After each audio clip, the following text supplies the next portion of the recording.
Ok, vamos a ver.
Bueno, buenos días jóvenes. El día de hoy vamos a tener nuestra conferencia.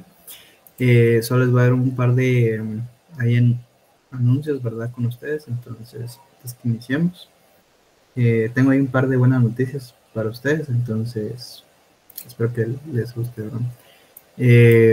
Extra eso les quería comentar que estuve comentando con el ingeniero y llegamos a un mutuo acuerdo de que pues como ustedes sabrán ya ahorita este mes ya es el último que tenemos ahorita en la planificación del semestre.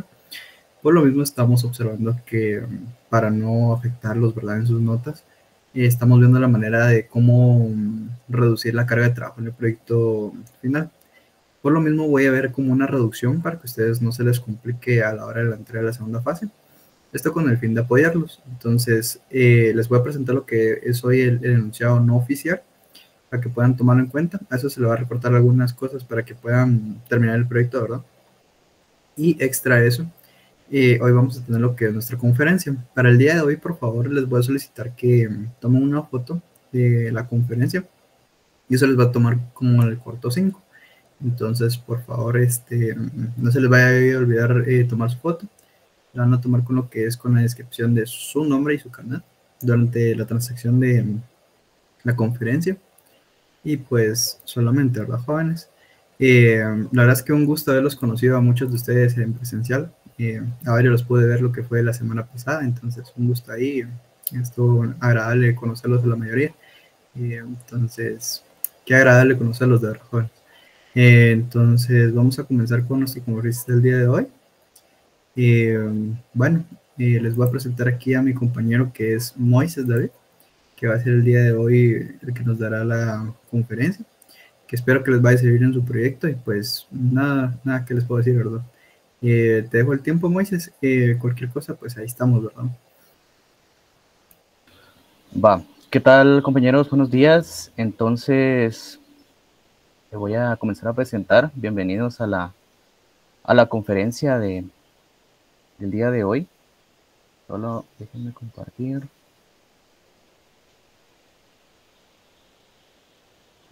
Solo se me confirman si ya se puede ver mi presentación.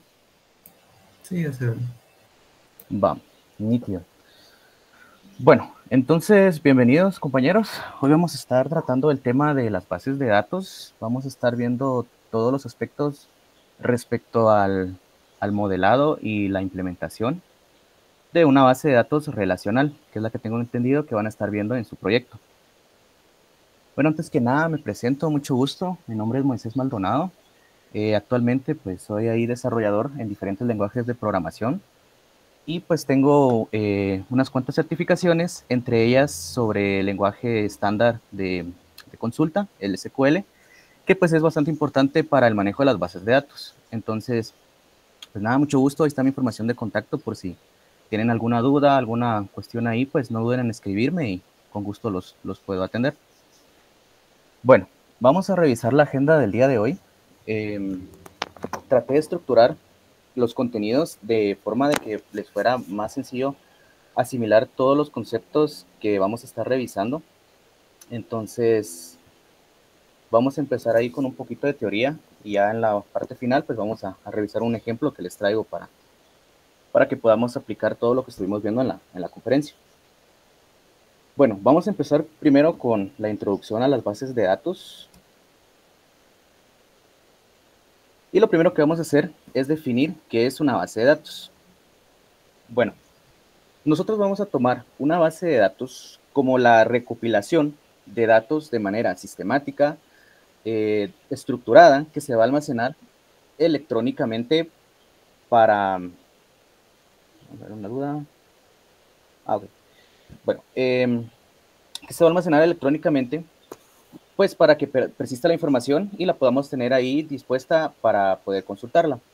El tipo de dato que nosotros podemos almacenar es bastante variable. Podemos incluir desde palabras, números, imágenes, videos e incluso algún otro tipo de archivo. Normalmente, para poder interactuar con la base de datos se necesita de un software especial que se le va a llamar un sistema de administración de base de datos, en el cual ahí nosotros vamos a poder pues hacer nuestras consultas.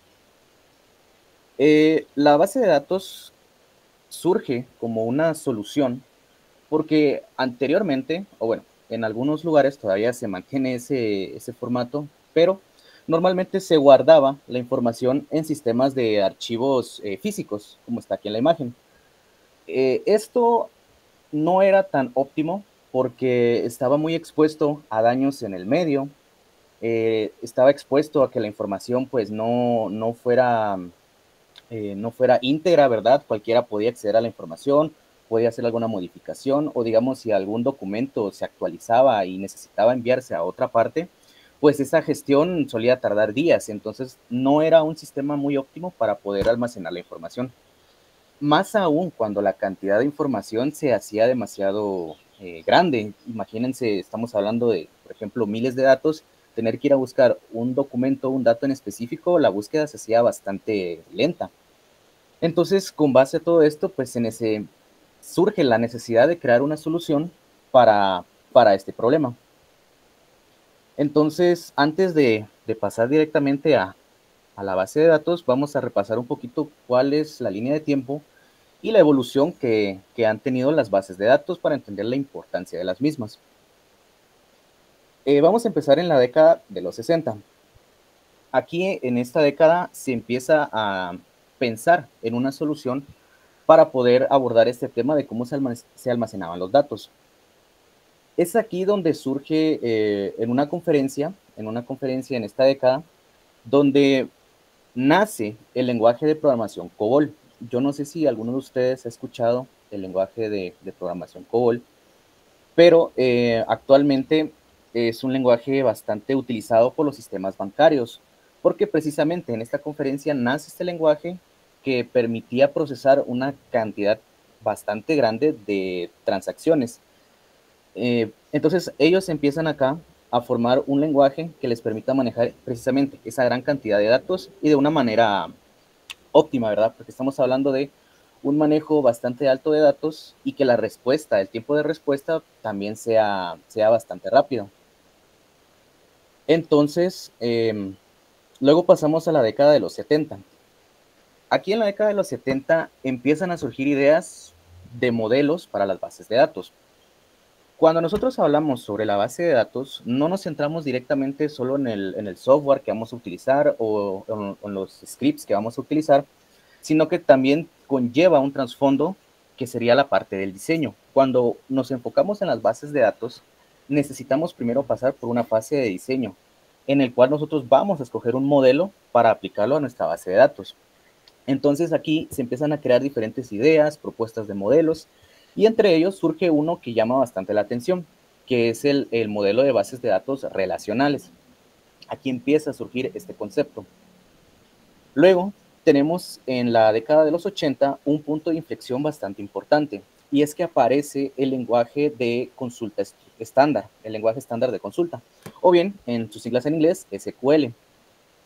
Esto marcó un punto bastante importante en las bases de datos porque, valga la redundancia, era un lenguaje estándar. Entonces, muchas soluciones empezaron a crearse y todas al final utilizaban este mismo lenguaje para poder interactuar.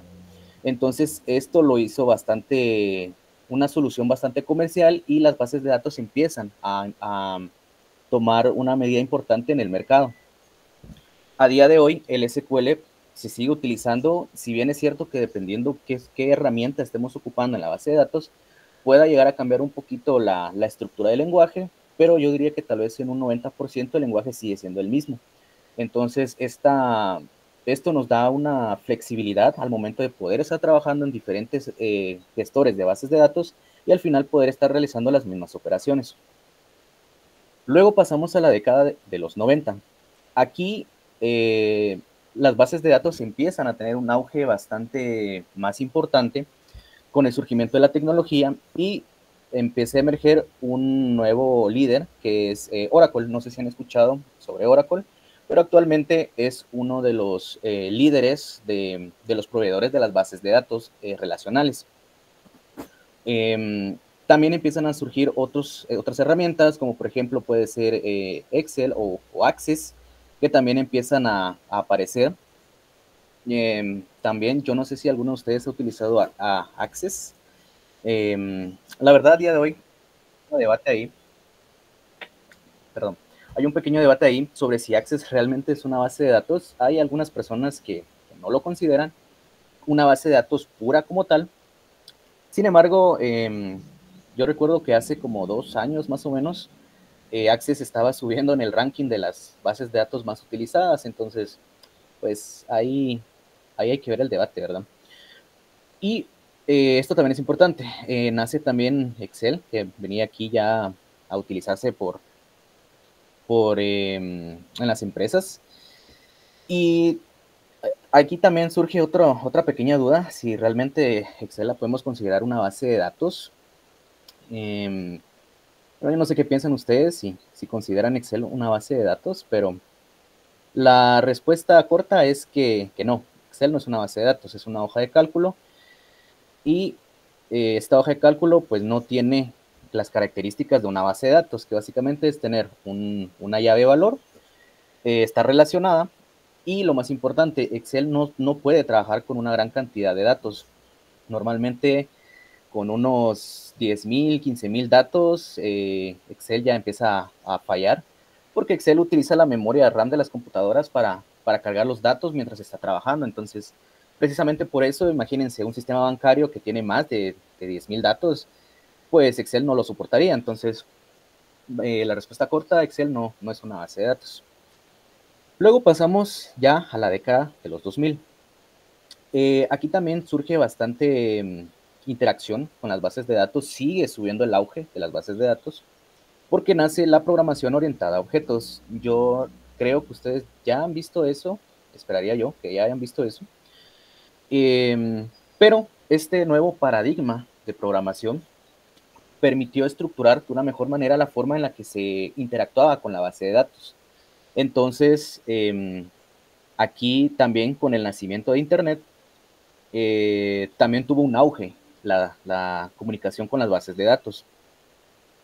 Luego pasamos ya a épocas más recientes, en la década de 2010. Aquí tenemos también otro punto de inflexión importante, porque nace el concepto de API.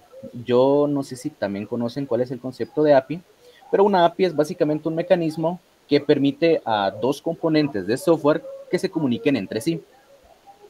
La forma más común de una aplicación de API es con la arquitectura cliente-servidor, que es bastante común en algún tipo de sitio web, ¿verdad? Donde tenemos una página web, interactuamos con ella, normalmente ingresamos información en la página y esa información se comunica con un servidor, que posteriormente ese servidor va a mandar la información a una base de datos. Este modelo de arquitectura fue bastante novedoso y muchas aplicaciones comenzaron a utilizar este modelo. Nuevamente las bases de datos siguieron en auge porque se siguieron utilizando, se siguieron creando nuevas soluciones, nuevas herramientas para poder utilizarlas. Y también aquí un dato bastante interesante es de que empiezan a surgir proveedores de bases de datos no relacionales.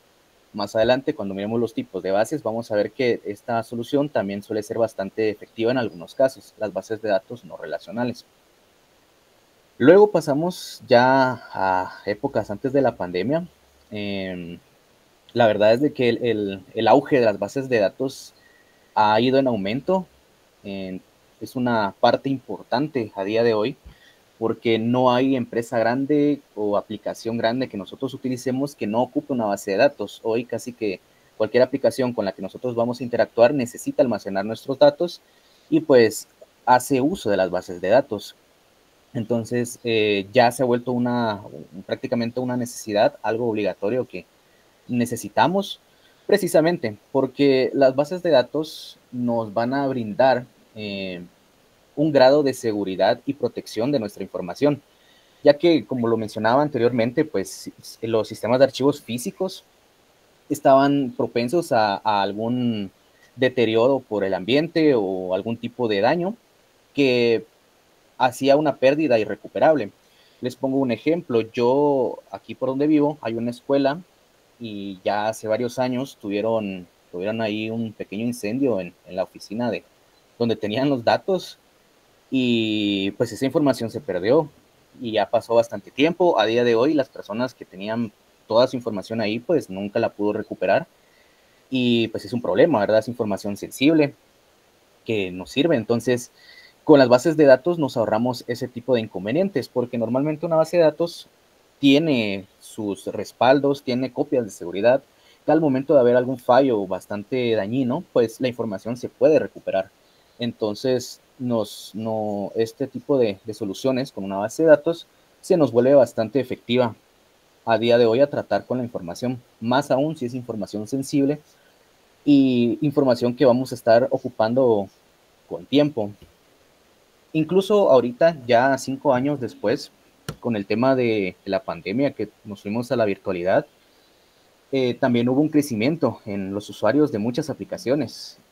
Y pues las bases de datos en donde se almacenaba la información respondieron bastante bien. Los sistemas no se cayeron, la información pues sigue funcionando normal, a pesar de que muchas personas pasamos de estar presencial a virtual y necesitamos pues ocupar ciertas aplicaciones donde almacenábamos nuestros datos, ¿verdad? Entonces de ahí la importancia de las bases de datos a través de nuestra línea de tiempo. Y ahora ya vamos a empezar a pasar a un poquito de los conceptos sobre los tipos de base de datos. Como les mencionaba anteriormente, fueron surgiendo diferentes soluciones, modelos que podían aplicarse. A día de hoy hay algunos que tal vez no implementemos de manera directa, pero todavía se siguen utilizando en otras implementaciones. Vamos a empezar con los más conocidos, que sería el primero, las bases de datos relacionales, también llamadas SQL, precisamente porque utilizan este tipo de lenguaje. Como podemos observar acá, ese modelo está basado en tablas que van a estar relacionadas entre sí. Muchos sistemas bancarios, sistemas de finanzas utilizan este modelo. También plataformas de comercio electrónico, como puede ser Amazon o eBay, ellos también suelen utilizar estos modelos para almacenar la información. Y bueno, entre las herramientas conocidas tenemos MySQL, Postgres, Oracle y SQL Server, que son de los gestores de sistemas de bases de datos más conocidos y más comunes para implementar este modelo. Luego tenemos las bases de datos no relacionales o no SQL. En este caso, este tipo de bases de datos no van a utilizar este lenguaje, utilizan otro lenguaje para el tipo de consultas. Este modelo nació porque normalmente se colocó como tradicional el modelo relacional. Sin embargo, como vamos a ver más adelante, el modelo relacional tiene ciertas desventajas ante algunas necesidades, que entre ellas es, pues, la información va estructurada. Entonces, si nosotros definimos una estructura, debemos cumplir con la estructura.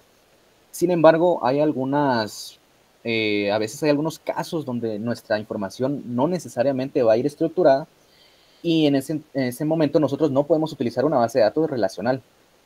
Es por eso que surge el concepto de base no relacional y el modelo. La característica principal de este modelo es que maneja igual una gran cantidad de datos, pero no necesariamente tiene que tener una estructura obligatoria. La estructura puede variar y esa versatilidad fue lo que lo impulsó en el mercado y a día de hoy es uno de los modelos también más utilizados. Comúnmente lo podemos encontrar implementado en Facebook y Twitter, por ejemplo, en la forma en la que estas dos plataformas almacenan las publicaciones, comentarios, imágenes o videos, se suele almacenar en bases de datos no relacionales.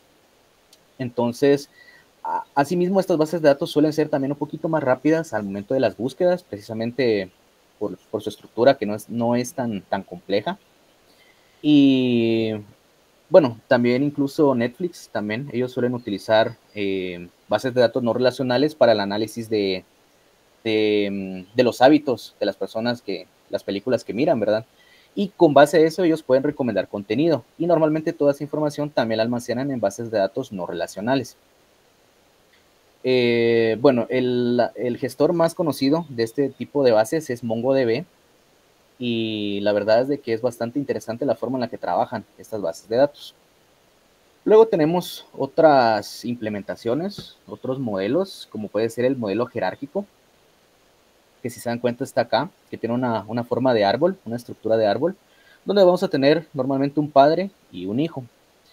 Eh, esta solución casi no se implementa de manera práctica porque tiene sus limitaciones bastante, bueno, tiene muchas limitaciones, la verdad, y no es muy óptima al momento de trabajar con una gran cantidad de datos. Sin embargo, sí se sigue implementando este modelo en los sistemas operativos. Normalmente el sistema de archivos de nuestras computadoras almacena la información con este modelo, un modelo jerárquico. Porque, bueno, cuando nosotros instalamos un sistema operativo en nuestra computadora, necesita un sistema de archivos para poder relacionar todas nuestras carpetas y documentos. Y pues ahí sí se sigue utilizando el modelo jerárquico. Luego tenemos lo que es el modelo de red.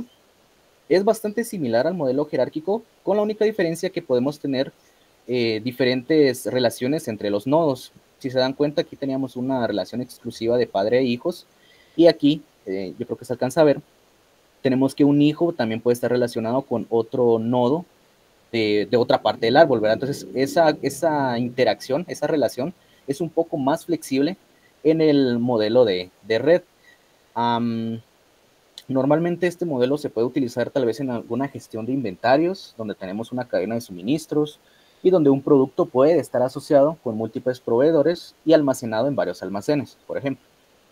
También puede ser en un sistema de reservas aéreas, en donde tenemos un pasajero, que el pasajero puede estar asociado con múltiples vuelos y cada vuelo puede tener múltiples pasajeros.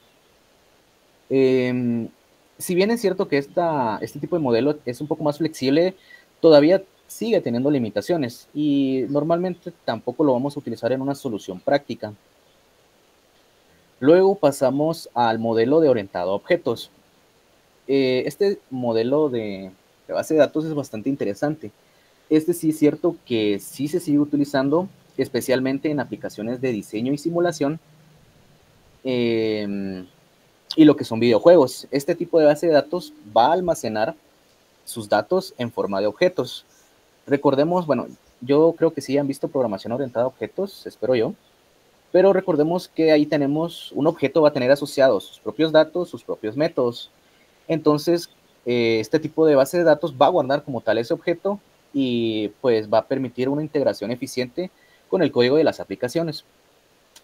El caso de ejemplo puede ser, yo creo que ustedes llevan investigación de operaciones y ahí utilizamos un programa de simulación, Simio 3D creo que es.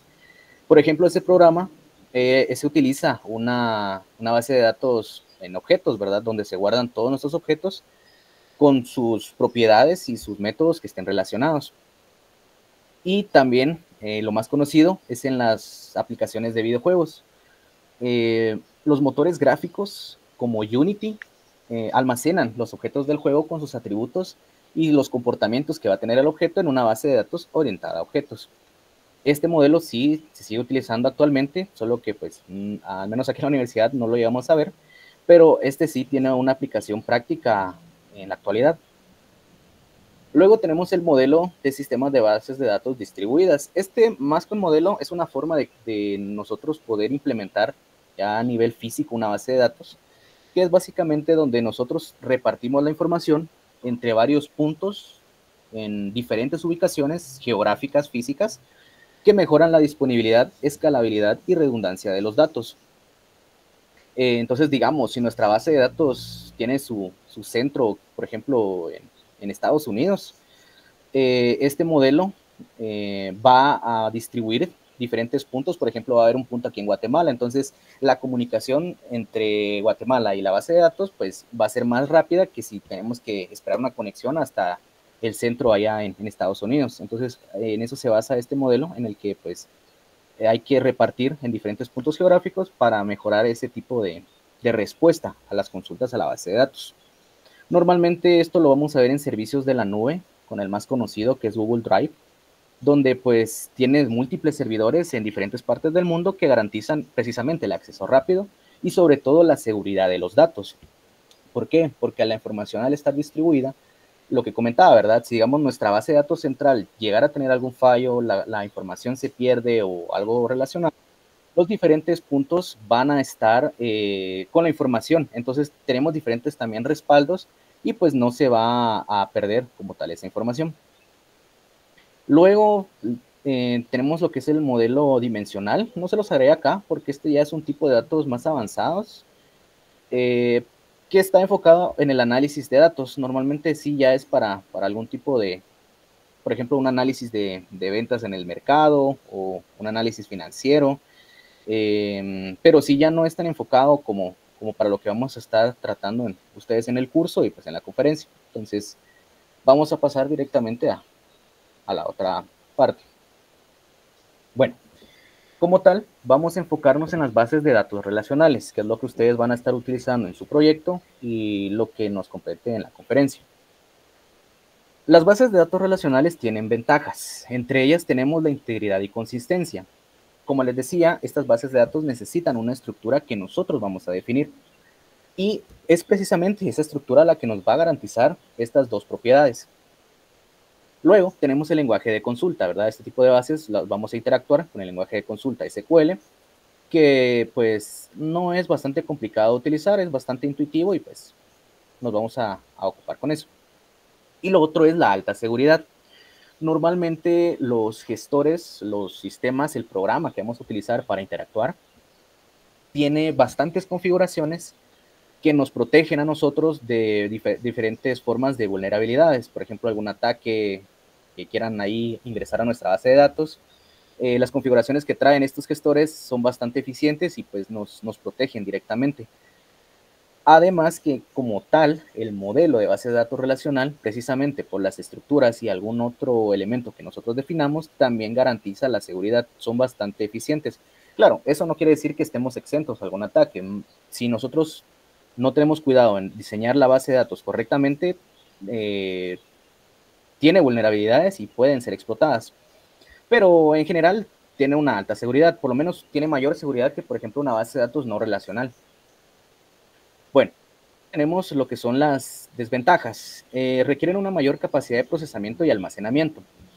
Las bases de datos relacionales están diseñadas para almacenar una gran cantidad de datos. Estamos hablando miles y miles de datos. Entonces, a la larga, si tenemos muchos datos, puede que se empiece a tardar un poquito al momento de hacer alguna consulta, al momento de hacer alguna operación.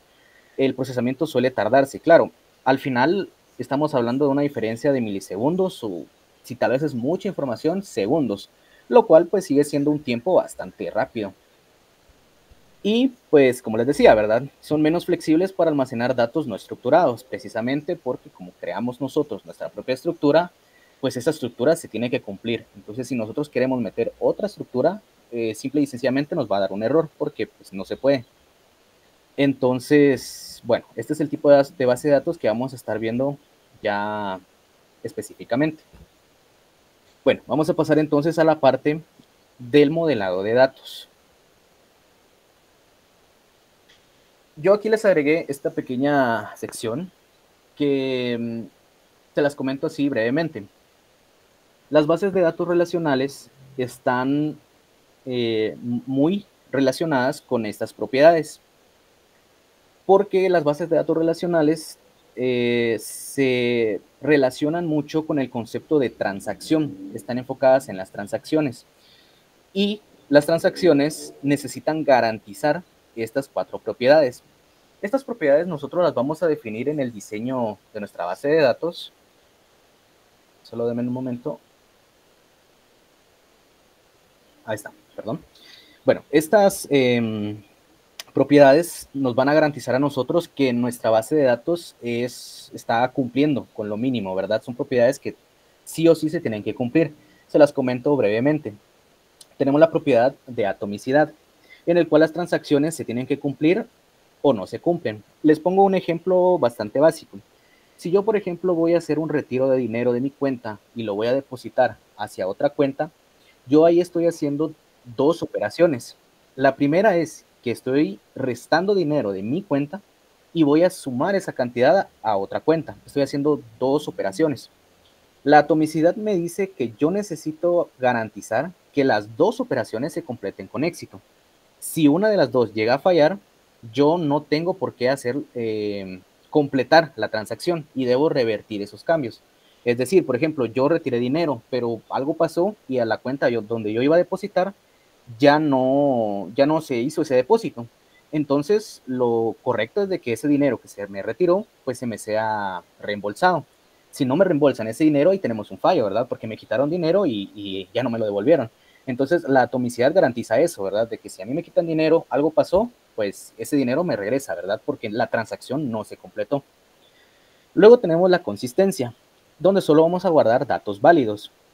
La consistencia evidentemente es, por ejemplo, si a mí me quitaron, me retiraron, yo retiré ese dinero de mi cuenta, se tiene que ver reflejado el cambio, ¿verdad? Porque, digamos, bueno, yo hice un retiro, pero voy a un cajero y, digamos, no existe la consistencia de los datos, puede que en el cajero me salga que todavía tengo esa cantidad y pueden surgir ahí ya muchos problemas, ¿verdad?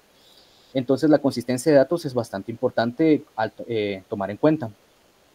Luego tenemos el aislamiento de transacciones, que esto es básicamente si yo tengo, regresando al ejemplo, ¿verdad? Las dos operaciones, el retiro y el depósito, tengo que hacer cada una de manera independiente, ¿verdad? No puedo hacer ambas al mismo tiempo, no puedo al mismo tiempo hacer un retiro y un depósito. No, primero tengo que hacer una y después otra. Entonces ahí esto se conecta con el principio de atomicidad también.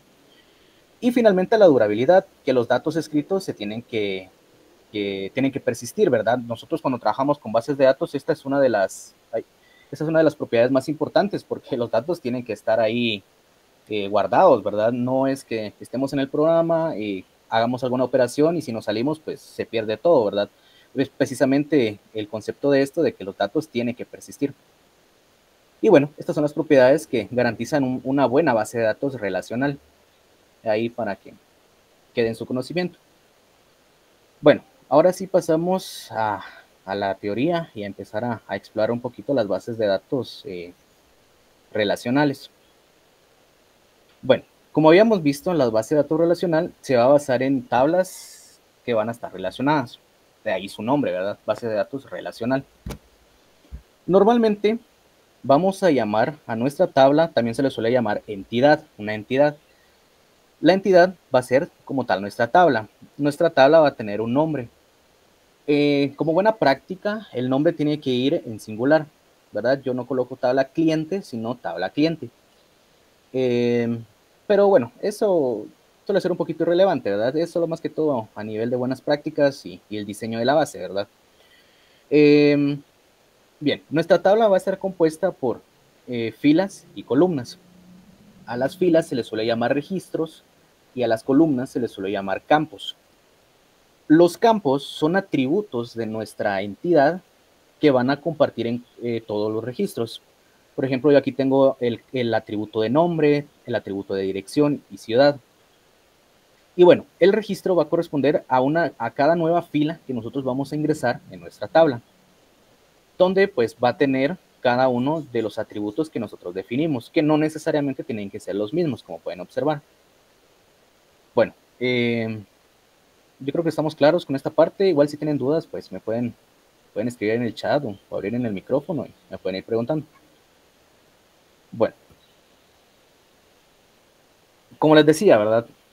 Base de datos no se limita solo al gestor que estemos utilizando, al programa, sino conlleva también una fase de diseño. Las fases de diseño es el diseño conceptual, diseño lógico y el diseño físico. Vamos a ver brevemente cómo es que funciona esto de acá. Y bueno, tenemos lo que es el modelo conceptual. Esta es la fase inicial. Es un modelo muy subjetivo, no hay una solución, no hay un estándar, reglas que tengan que decir cómo se tiene que realizar, sino que cada uno les sirve como bosquejo de cuál va a ser la solución que va a implementar, ¿verdad? Normalmente, pues tenemos un enunciado y con base a ese enunciado vamos a empezar a leer, vamos a empezar a identificar cuál es la estructura que va a llevar nuestra base de datos y empezamos a bosquejar. Como les digo, este no necesariamente va a ser el modelo final, sino que va a ir evolucionando conforme sigamos haciendo el análisis. Luego sí ya pasamos al modelo lógico, que es, por ejemplo, el que a ustedes ya se les da en el enunciado. Ahí ya tienen el modelo lógico. En este modelo tenemos las entidades, definimos las relaciones que van a tener y los atributos y su característica, ¿verdad? Si va a ser una llave primaria, un atributo obligatorio o un atributo opcional. Bueno, aquí tenemos un ejemplo del modelo lógico, ¿verdad? Que este está hecho en se me fue ahorita el nombre de la aplicación, pero es una aplicación para hacer modelos de bases de datos. Y si se dan cuenta, pues aquí está, ¿verdad? Tenemos nuestra entidad, tiene su nombre, tenemos los atributos. Recordemos que el atributo es básicamente la columna que va a llevar la tabla. Y vamos a definir, ¿verdad? Si es la llave primaria, si es obligatorio. Y creo, bueno, aquí no tengo opcional, pero bueno. Y las relaciones, ¿verdad? Ya cuando pasemos al ejemplo práctico, vamos a analizar ahí un poquito más un ejemplo similar al de su proyecto. Y luego pasamos ya al modelo físico. La característica principal de, bueno, la diferencia más bien, ay, vamos a ver, ahí está.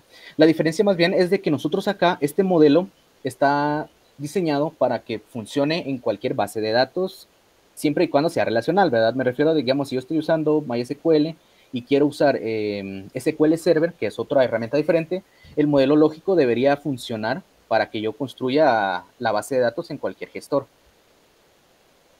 La diferencia con el modelo físico es que aquí si yo ya estoy definiendo un modelo que va a ser aplicado a un programa ya específico, ¿verdad? A un gestor de bases de datos específicos. Este, por ejemplo, es de MySQL Server, si no recuerdo mal, y pues este modelo solo va a funcionar en MySQL Server.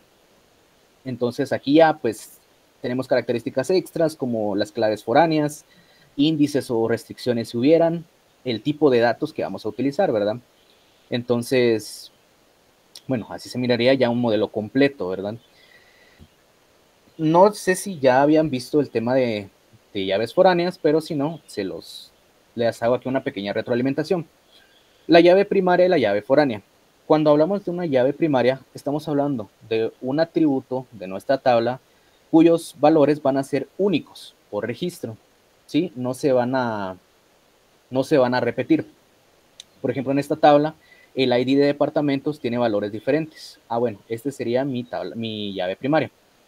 La llave foránea es la forma en la que nosotros vamos a poder relacionar dos tablas ya a nivel de lenguaje de consulta, que es básicamente en mi tabla donde yo quiero mandar a traer los datos, voy a relacionarla con la llave primaria de la otra tabla. Si se dan cuenta, yo aquí agrego la misma columna, ID departamentos, ID departamentos. ¿Cómo sé yo que es una llave foránea? Porque si se dan cuenta, estoy repitiendo el mismo valor en cada registro. Desde ahí yo ya sé que es una foránea, porque esto, si fuera primaria, directamente a mí me daría un error. Ya cuando estén implementando me daría un error, porque no se puede. Directamente el programa no les deja. Entonces, esto sí me deja, es una llave foránea. Diferencia de, por ejemplo, acá, esta columna ID, esta sería la llave primaria de la tabla empleados. Y si yo quisiera hacer una llave foránea con otra tabla, pues podría mandar a llamar esta columna y esa columna sí se puede repetir. Entonces ahí es como que la diferencia. Igual lo vamos a ver en el ejemplo práctico. Luego tenemos lo que son las relaciones. Nuestras tablas van a estar relacionadas y tenemos diferentes formas de relacionarlas. Yo aquí les agregué algunos símbolos que se suelen utilizar y cómo se interpretan, ¿verdad? Las más comunes son las de acá, que tenemos una relación de uno a muchos, o en algunos casos la relación de uno a uno. Esta normalmente no se va a utilizar, pero bueno, depende del caso, ¿verdad? Al final, el modelo, bueno, nuestra base de datos, nosotros la vamos a relacionar conforme a la necesidad que tengamos. No existe un modelo estándar, sino que conforme al problema que se nos presente, nosotros vamos a implementar una solución y puede que se vaya adaptando según la relación que necesite, ¿verdad? Lo mismo con el tipo de base de datos. Aquí estamos usando relacionales, pero no necesariamente este es el mejor modelo. A mí me ha tocado trabajar proyectos donde he utilizado bases de datos relacionales y no relacionales al mismo tiempo. Entonces, al final, pues es la solución que mejor se adapte para cumplir con los requerimientos. Bueno, ¿cómo vamos a leer las relaciones? Normalmente, en el modelo, estas relaciones nosotros nos van a servir para identificar la llave foránea y a nivel de diseño. Es decir, si alguien más va a ver el diseño de la base de datos, va a saber cómo está funcionando la base de datos, cómo funciona el sistema. Entonces, para leerlo, bueno, es importante, aquí si se dan cuenta, la línea punteada significa que es opcional, la línea continua es obligatoria. Entonces, por ejemplo, aquí yo tengo una entidad de empleado, una entidad proyecto, y voy a leer de izquierda a derecha, que sería el rojo. Entonces yo digo, ¿verdad? Cada empleado puede, porque es una línea que está así punteada, es opcional, puede estar asociado con uno o muchos proyectos, ¿verdad? Recordemos que esto significa uno o muchos. Y si lo quiero leer al revés, yo voy a decir un proyecto, esta es una línea contigua, entonces es obligatorio que esté relacionado, entonces voy a decir debe estar asociado o relacionado con uno y solamente un empleado, porque esta relación es solamente de uno, ¿verdad? Por eso decimos que es de uno a muchos. Entonces nosotros así podemos ir leyendo nuestras relaciones, ¿verdad? Bueno, les voy a comentar brevemente esto de acá, que es la normalización. Esto se los voy a comentar superficialmente, no es necesario que lo comprendamos a fondo, pero se los dejo ahí en la presentación por si algún día lo llegan a necesitar. Cuando nosotros creamos una base de datos, tenemos que tener ciertos aspectos a considerar. Y es que dependiendo del modelo, porque no siempre se va a normalizar, dependiendo del modelo, nosotros tenemos que agrupar nuestros datos para que las consultas sean más eficientes, con la finalidad de eliminar la redundancia. Cuando nosotros hablamos de redundancia es básicamente repetir registros. Entonces, bueno, lo vamos a ver brevemente. Tenemos, si no recuerdo mal, tenemos alrededor de 5 o 6 formas de normalización. Yo aquí solo les agregué hasta la tercera forma, que es como que la más común. La primera forma nos dice que una sola celda solo puede tener un valor, a esto se le conoce como atomicidad. Tiene que haber una clave primaria, sí o sí, en nuestra tabla. Lo que les decía, ¿verdad? No tienen que haber ni filas ni columnas duplicadas y cada columna solo va a tener un valor por fila. La segunda forma normal nos dice que ya tiene que estar en primera forma y aquí vamos a eliminar una dependencia parcial. Esto lo que significa es que todos nuestros atributos van a depender únicamente de la llave primaria. Luego tenemos la tercera forma normal, que esto lo que nos indica, bueno, es que ya tiene que estar en la segunda forma normal y esto es una dependencia parcial transitiva. Esto lo vamos a ver mejor aquí en el pequeño ejemplo que les puse. Y bueno, analicemos esta tablita de acá. Esta es una tablita de empleados. Entonces, si se dan cuenta, todas las entradas son atómicas, es decir, que solo hay un valor por columna y por fila, ¿verdad? Si yo, por ejemplo, tuviera aquí un nombre y apellido juntos, ¿verdad? Si tuviera aquí nombre y apellido, lo correcto, si estuviera normalizando, es que separara entonces una columna solo de nombres, una columna solo de apellidos. Lo otro es que tenemos, bueno, tenemos una llave primaria, bueno, en este caso tenemos varias, ¿verdad? Tenemos aquí el código de trabajo, el código de área y el código de empleado, entonces, pues aquí ya está en la primera forma normal. Si yo quisiera pasarlo a segunda forma normal, lo correcto es que necesito eliminar las dependencias, como les digo, ¿verdad? Al final, el trabajo depende del código de trabajo. El estado depende de su código. Eso no sería correcto si estuviera normalizando. Entonces, lo correcto es que yo lo separe en tablas diferentes. Si se dan cuenta, aquí tengo, ¿verdad? Ya el empleado solo depende de estos datos, solo dependen del empleado. Y la de trabajos, pues ya depende solo de su código. Ok. Bueno, la tercera forma es eliminar la dependencia parcial transitiva, que esto es básicamente, si se dan cuenta, yo aquí todavía puedo seguir sacando tablas, ¿verdad? Porque el código depende de esta columna. Entonces lo correcto es que vuelva a sacar esa tabla y así ya me quedaría mi nueva base de datos ya normalizada. Si se dan cuenta, al final la tabla de empleados se quedó solo con los atributos de los que depende y así se quedó, ¿verdad? ¿Por qué se suele hacer esto? Porque si yo hubiera dejado mi tabla original, por ejemplo, miremos Michigan. Si yo hubiera querido cambiar, por ejemplo, que ya no fuera el código 26 Michigan, sino que fuera otra ciudad, yo tendría que cambiarlo fila por fila, lo cual pues no es óptimo. En cambio, si yo lo normalizo y llego a esta solución, basta con que cambie ese dato en esta tabla y automáticamente todas las tablas, como ya no dependen explícitamente de esta tabla, pues van a cambiar ese valor. Entonces yo ya solo lo cambiaré una vez y todas las tablas pues se actualizan, ¿verdad? Entonces ese es como que el mayor beneficio de normalización. Pero claro, como les digo, va a depender mucho de la solución que estemos manejando, porque hay algunos casos donde no se necesita la normalización o ya está la tabla normalizada, pero tal vez con el tiempo cambia el modelo y necesitamos desnormalizar la tabla. Entonces, es muy versátil esa parte. Bueno, ahora sí ya pasemos a la parte de la creación de bases de datos relacionales, ya para ir al ejemplo. Utilizamos el lenguaje de consulta estructurado, ¿verdad? SQL. Vamos a empezar con el lenguaje de definición de datos. Igual esto en el ejemplo yo se los voy a volver a retroalimentar, pero en resumen tenemos la creación de una tabla, tenemos la modificación de una tabla y la eliminación de una tabla. Yo aquí les agregué un pequeño link de referencia donde pueden ir a ver cuáles son los tipos de datos de MySQL. Porque normalmente a veces los datos, eso sí, suele cambiar el tipo de dato, no suele ser los mismos en los gestores de bases de datos, tienen diferentes nombres.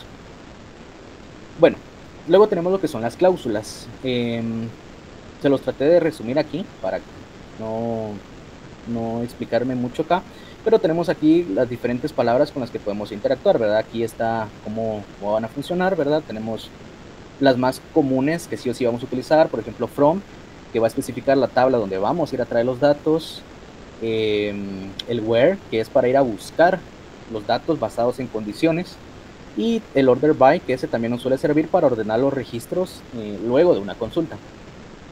Estos otros de acá pues también los usamos y los vamos a ver en el ejemplo. Podemos utilizar lo que son los operadores lógicos y de comparación. Yo aquí les puse algunos ejemplos de consultas donde se utilizan, ¿verdad? Por ejemplo, podemos utilizar el operador de conjunción, el operador de disyunción. Tenemos lo que es para evaluar nulos. Por ejemplo, aquí between nos permite evaluar un valor que esté entre este rango. Tenemos, por ejemplo, una lista de valores y queremos ver que un elemento esté en esa lista. También tenemos una expresión regular, ¿verdad? Si queremos, por ejemplo, aquí esta consulta lo que nos va a hacer es que nos va a traer todas las ciudades que empiecen con la letra S minúscula. Aquí le podemos poner alguna frase, alguna palabra y la puede ir a buscar que coincida. Y aquí tenemos también los operadores, ¿verdad? Los lógicos, el menor que, mayor que, las formas de poner el distinto. Lo podemos utilizar en nuestras consultas según nuestra necesidad. Bueno, vamos a ver a la parte de consultas. Yo aquí les agregué, no les puse el título, pero bueno, ¿cuál va a ser el orden en el que se van a ejecutar nuestras cláusulas? Yo aquí les coloqué un pequeño ejemplo donde utilizo todas las cláusulas y bueno, el orden es que primero va a ejecutar el from, luego va a ir al where para filtrar la condición, el group by me sirve a mí para agrupar mi salida de la consulta, entonces luego voy a agrupar, en este caso se agrupa por el nombre del departamento. La cláusula having lo que es básicamente es un filtro, nos va a filtrar los datos que ya fueron agrupados, entonces después del group by se va a aplicar el having. Después se va a hacer el select, aquí se va a seleccionar los datos que necesitamos y hasta de último se va a hacer el ordenamiento. Entonces ese sería el orden. A veces suele dar error porque estamos colocando mal el orden de las cláusulas, entonces no sabemos por qué va. Entonces hay que tomar en cuenta también el orden. También tenemos lo que son funciones de agregación. Las funciones de agregación son bastante importantes porque nos permiten simplificar ciertas funciones. Tenemos una función que nos permite contar los registros de la consulta, nos permite sumar todos los registros de la consulta, sacar el promedio, obtener el valor máximo y el valor mínimo. Yo aquí les agregué algunos ejemplos donde pueden observar la consulta, el resultado y la tabla a la que se les está realizando la consulta. No me voy a detener en esto porque vuelvo a hacer lo mismo en el ejemplo práctico, pero ya con el modelo que les tengo. Entonces igual aquí ustedes pueden revisarlo. Ahí está los pequeños ejemplos. Y bueno, pasemos a las conclusiones ya para ir al ejemplo práctico. Bueno, las bases de datos, como ya vimos, pues son esenciales para el almacenamiento, la gestión de información. Existen diferentes tipos de bases de datos, cada una pues se va a acoplar a nuestra solución, a lo que requerimos. Las bases de datos relacionales siguen siendo las más tradicionales en su uso, pero las no relacionales también suelen servir bastante.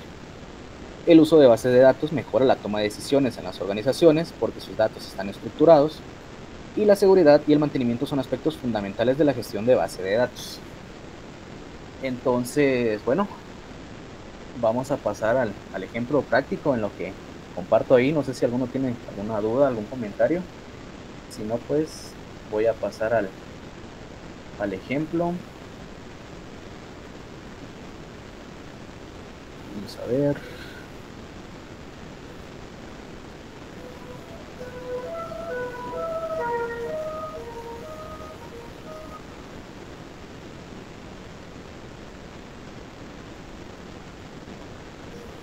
Bueno, solo se me confirman si ya pueden ver mi pantalla. Ya se puede ver. Va, nítido, gracias. Bueno, entonces vamos a pasar al ejemplo que les tengo aquí preparado. Solo voy a mostrarles la forma en la que vamos a trabajar.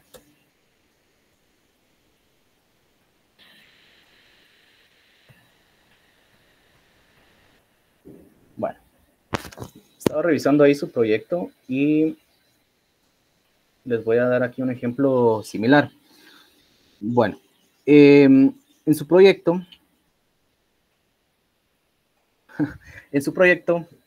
a ustedes ya se les da un modelo. Con base a ese modelo, ustedes tienen que crear su script en la base de datos y después hacer las consultas que se les solicitan. Entonces, bueno, yo aquí les tengo este ejemplo, no es el mismo obviamente, pero traté de hacerlo lo más similar posible.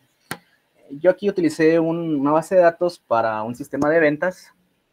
Yo tengo lo que es una tabla de países. La tabla de países va a tener clientes y vendedores, ¿verdad? Para identificar ahí,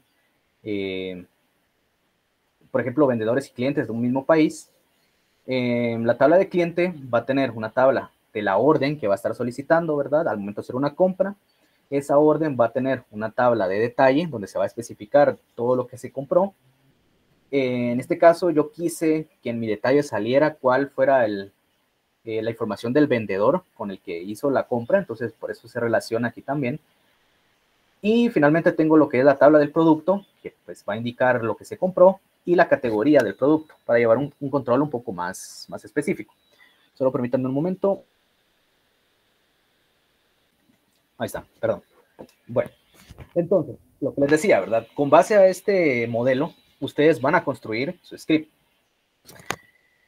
Cuando ustedes tienen este modelo, hay que empezar a identificar las cosas.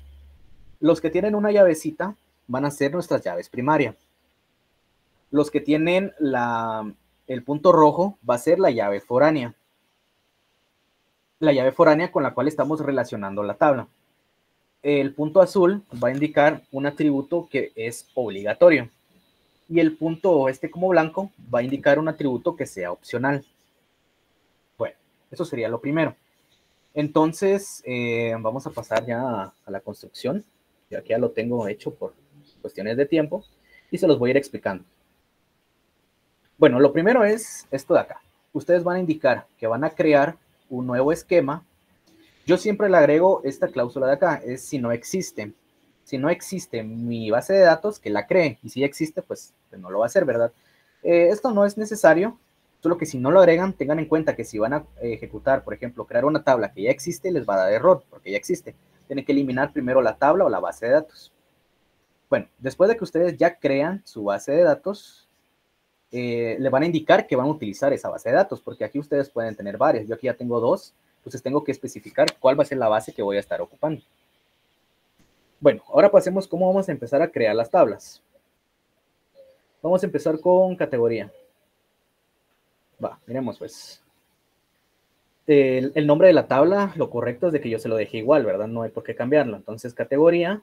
Entonces le digo, bueno, voy a crear, con la palabra create, voy a crear una nueva tabla, si no existe en mi base de datos, que se va a llamar categoría. Yo voy a abrir aquí los paréntesis y aquí voy a empezar a definir el nombre de mi campo, de mi columna y el tipo de dato. Entonces, por ejemplo, yo ya sé que esta es la llave primaria. Entonces voy a decir, bueno, aquí se llama ID categoría. Yo aquí le voy a poner ID categoría. Me está diciendo que es de tipo entero. Bueno, entonces aquí en MySQL Server, el tipo entero se pone así, integer. La llave primaria siempre es obligatoria. Para yo indicar si un atributo es obligatorio o no, le coloco esta palabra acá, not null. Si yo le pongo not null es porque es obligatorio.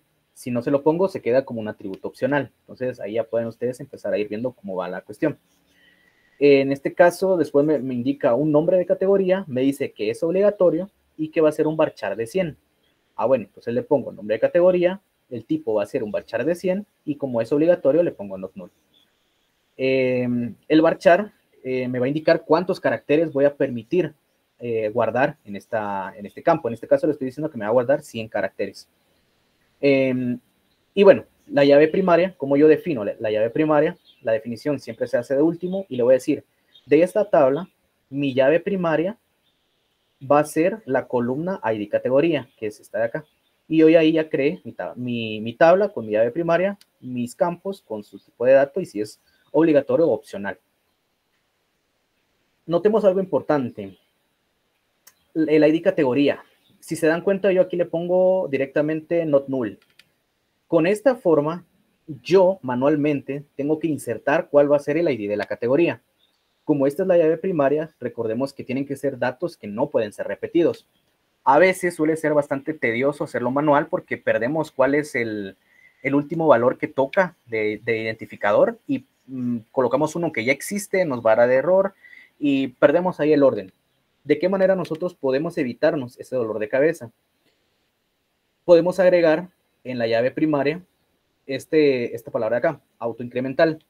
Esto lo que va a hacer es que cada vez que nosotros insertemos un nuevo valor, va a tomar el valor que tiene la columna y lo va a incrementar en 1. Entonces, yo, por ejemplo, aquí ya no ingreso manualmente cuál va a ser el ID que toca, sino que esto me lo va a hacer automático. La cantidad, si yo tengo 10 registros, me va a dar 10 IDs del 1 al 10. Si ingreso uno nuevo, ese ID va a ser el 11, 12, 13 y así, de manera automática. Entonces, yo aquí me quito eso, ¿verdad? Ahí habría que ver qué es lo que les piden en su proyecto, si pueden utilizar eso o no. Si no, pues va a tocar manual, ¿verdad? Y tienen que llevar ahí el conteo de los identificadores para no meter uno repetido o perder ahí el hilo. Otra cosa importante, ¿cómo nosotros definimos una llave foránea? Vamos a hacerlo siempre con este de acá, lo voy a hacer con cliente. Como les decía, el punto rojo me indica la llave foránea. Entonces lo voy a hacer acá con, vamos a ver. Por ejemplo, aquí. Mi llave foránea tiene que existir, la columna tiene que ser las mismas en ambas tablas. Entonces yo vengo y digo, bueno, me pide crear con este nombre. Estaba revisando su proyecto, el nombre varía un poquito. Yo personalmente me gusta crear el nombre siempre así, que es la tabla a la que yo voy a hacer referencia, que va a ser la tabla país, por eso le pongo país, y la columna que voy a estar relacionando, que en este caso va a ser la llave primaria de la tabla, ID país, ID país. Siempre va a ser la llave primaria de la otra tabla. Entonces, por eso yo le pongo así, ¿verdad? Pero esto ya es más que todo en mi caso, porque a mí me sirve, es más fácil identificar, bueno, estoy en voy a llamar de la tabla país esta columna. Si no, pues ustedes tienen que ver ahí cuál es el nombre que les coloca el diagrama, ¿verdad? Aquí lo mismo, la llave foránea puede ser obligatoria o puede ser nula. Eso va a depender mucho de su criterio, en qué momentos tiene que ser obligatorio y en qué momentos se puede quedar nulo. Yo en este caso lo estoy dejando opcional, o sea, nulo, ¿verdad? Porque le estoy poniendo que puede permitir el valor nulo. Pero, por ejemplo, yo aquí en esta otra, vamos a ver, por ejemplo, aquí en el cliente, ID cliente, yo esta llave foránea le estoy diciendo que tiene que ser obligatoria. Al momento de que yo inserto un nuevo valor, se la tengo que mandar. Entonces ahí ustedes tienen que empezar a evaluar su criterio para ver cuáles son las que necesitan que sean obligatorias y cuáles no. Por ejemplo, el país, yo en mi caso, por razones del ejemplo, se lo dejé no obligatorio, pero yo lo tenía como obligatorio porque pues necesito, según mi requerimiento, yo quiero saber a qué país pertenece el cliente. Entonces, desde ahí yo ya sé que necesito que obligatoriamente me mande su país al que pertenece. Pero si, por ejemplo, a mí no me interesa o no es un dato muy relevante o no necesito consultar de qué país es el cliente, pues se lo dejo opcional, ¿verdad? Como les digo, eso ya es su criterio y la forma en la que ustedes estén construyendo la base. Bueno, aquí todo se queda igual, ¿verdad? El mismo procedimiento, el nombre de los campos, cómo ustedes van a ir construyendo, si es opcional, si es obligatorio, definiendo su llave primaria. ¿Cómo vamos a crear como tal la llave foránea? Ya en sí la relación, porque yo solo he creado mi columna donde voy a relacionar, pero no he relacionado. Para relacionar, yo voy a crear lo que se le conoce como una restricción, una constraint. Lo que voy a hacer, y esto siempre lo hago de último, ¿sí? Porque aquí necesito que ya las tablas estén creadas. Si yo intento hacer una restricción sin antes crear la tabla, me va a dar un error. Por eso siempre lo dejo al final. Bueno, le voy a decir, voy a alterar la siguiente tabla, que va a ser la tabla cliente. Eso se hace con esto, ¿verdad? Alter table cliente. Luego le voy a decir, voy a agregar una restricción, le voy a dar un nombre. El nombre también es opcional, es arbitrario, puede ser cualquiera. Pero normalmente a mí también me gusta identificarlo, es decir, me gusta ponerle que va a ser una llave foránea, una FK, y las dos tablas que voy a relacionar. En mi caso voy a relacionar la tabla cliente con la tabla país. Entonces, más que todo, como les digo, para buenas prácticas, diseño, si necesitan saber cómo fue la relación, pues esto me sirve para identificarlo, ¿verdad? Luego le voy a decir que voy a crear una llave foránea y aquí le mando el nombre de la columna de la primera tabla, o sea, de la tabla cliente, de la tabla que estoy trabajando, cliente. ¿Cuál es el nombre? Es esta, ¿verdad? País ID país. Entonces, por eso indico ese nombre.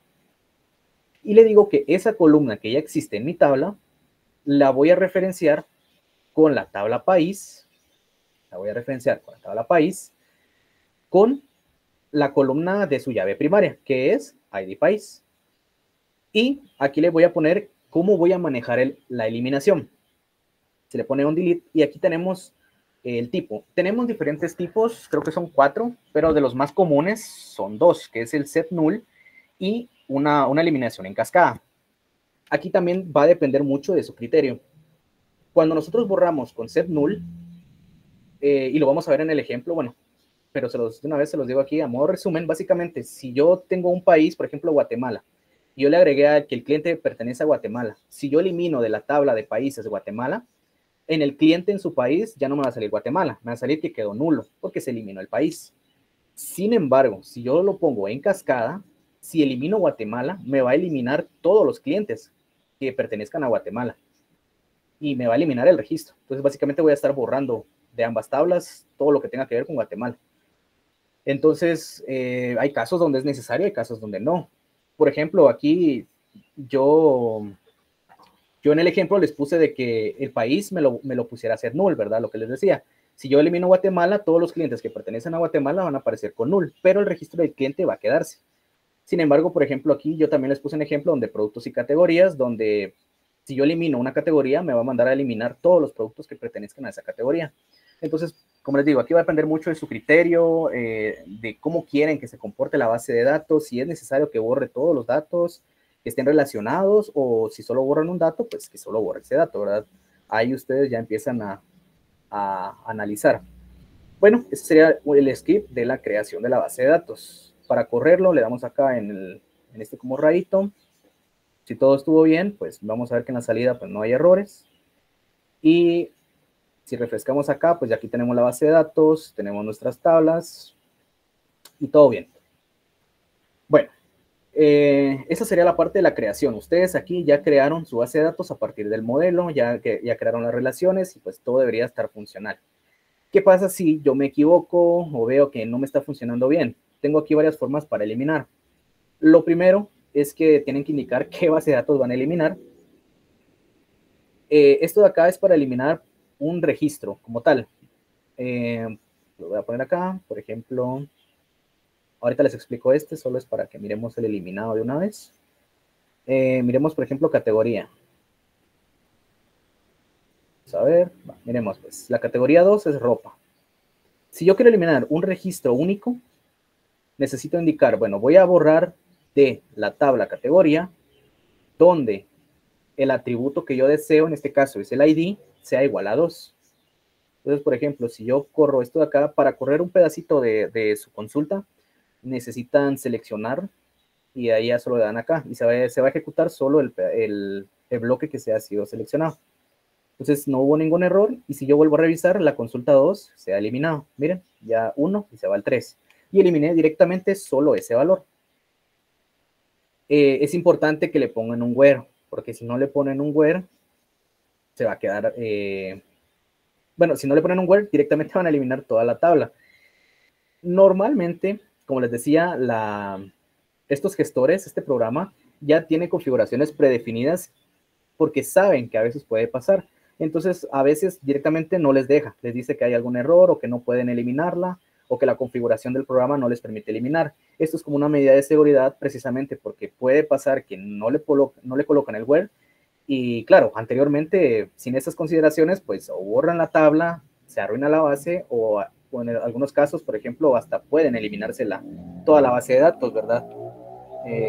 Entonces, siempre hay que tener en cuenta mucho cuidado con la eliminación. Esto de acá, bueno, es lo mismo, ¿verdad? En este caso era para eliminar aquí un país.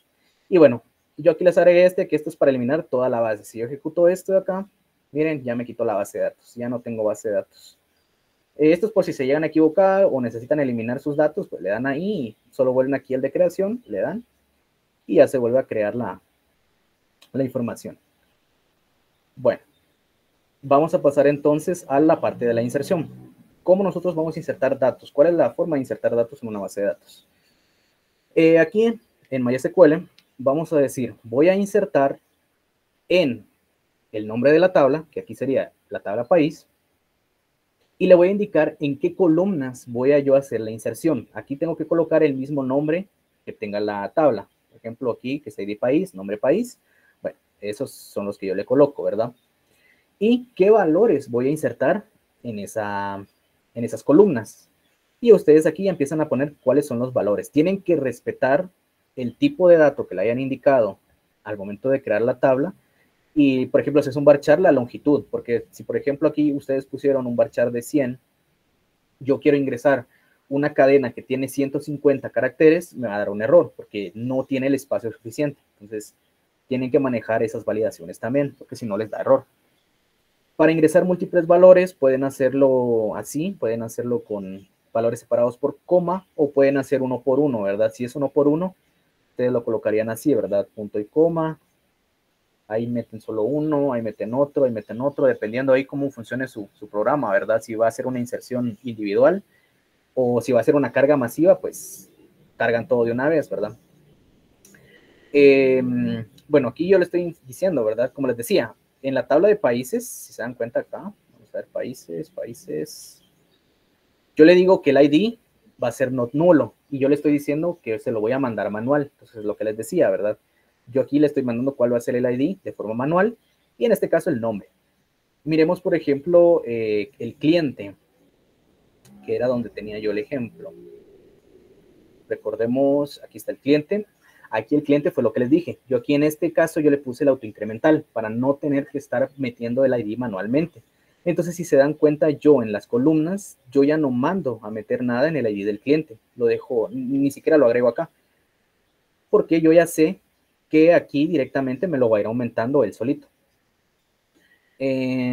Otra, por ejemplo, sí, por ejemplo, el ID país, en este caso podría ser nulo. Entonces, por ejemplo, vamos a ver, el país ID.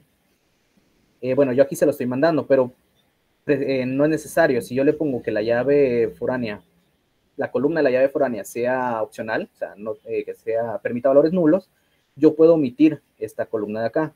Como le digo, aquí va a depender, ustedes aquí van a mandar los datos que necesiten, ¿verdad? Si es un dato obligatorio, evidentemente tienen que agregarlo. Si es un dato opcional, lo pueden quitar del inserto.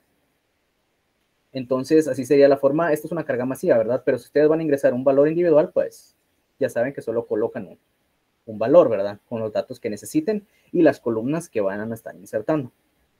Bueno, este es un script de ejemplo. Yo utilicé esto para cargar datos y hacer las pruebas. Entonces, vamos a ir viendo. Uy, ¿qué pasó ahí? Vamos a ver. Vamos a regresar como lo teníamos. Ahí está. Ahí está. Bueno, ya se insertaron los datos. Pueden ustedes visualizar los datos y para ir haciendo las pruebas. Se van aquí en el nombre de su base. En este caso le puse proyecto. Se van aquí a tablas. Y aquí tienen todas sus tablas que han creado. Entonces, por ejemplo, yo quiero revisar mi tabla de clientes. Vamos a ver. Clientes, yo tengo 10 clientes. Ah, bueno, más creo yo. Vamos a ver. Se vienen acá.